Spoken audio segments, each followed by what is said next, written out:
Hi, and welcome back to Brass with Ben, where today we're going to be talking about the parts of the trumpet, how to put it together, and how to hold the trumpet.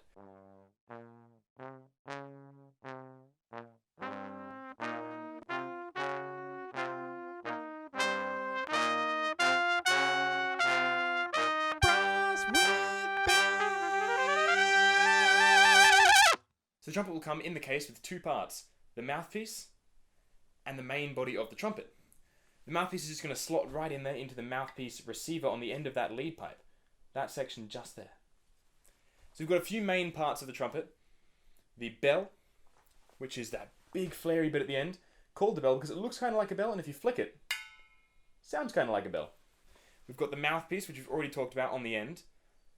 We've got three valves in the middle.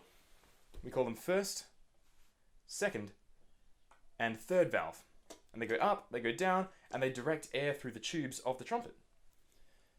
Other than the mouthpiece, the bell, and the valves, we've got a few slides on the trumpet. They're called slides because they slide in and they slide out.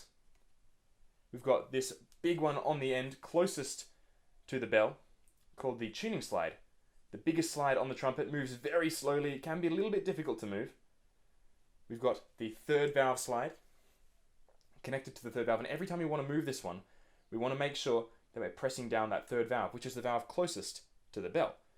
That will move a little bit easier, a little bit more free. We've got the first valve as well, connected to the first valve slide. There we go. Always with these valves, all valve slides, we want to make sure that we're pressing down the valve that is connected to it to release the tension inside the horn, like that.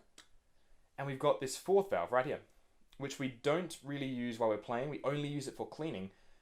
Again, pressing down that second valve, which is the one that it's connected to. The second valve slide pops out just like that. Again, only used for cleaning. It's not very useful. That one might be a little bit difficult to take out, so don't stress too much.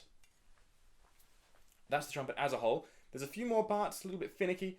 We'll talk about them in later videos. Right now we're going to talk about how to hold the trumpet.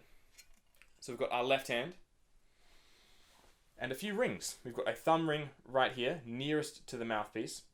We're going to put our thumb, if you don't have a thumb ring, that's okay. We can just put it where the thumb ring on my trumpet would be. Just there like that, thumb in there.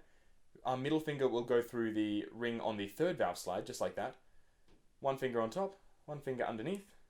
Holding it just like that. Thumb there, two fingers on top, two fingers underneath. For the right hand, we have three valves. We'll put our three middle fingers resting on them, excluding the thumb and the pinky. Just like that, third, second, and first. Our thumb is going to rest closest to the mouthpiece on that lead pipe just there. And our pinky is going to rest in that pinky ring, just like that. This is going to give you the easiest, and it's sort of designed in that way, to give you the easiest and most relaxed, tension-free stance possible while playing the trumpet. Give it a go, pause the video, you can rewind whenever you like, and make sure you hit that notification bell and keep up to date.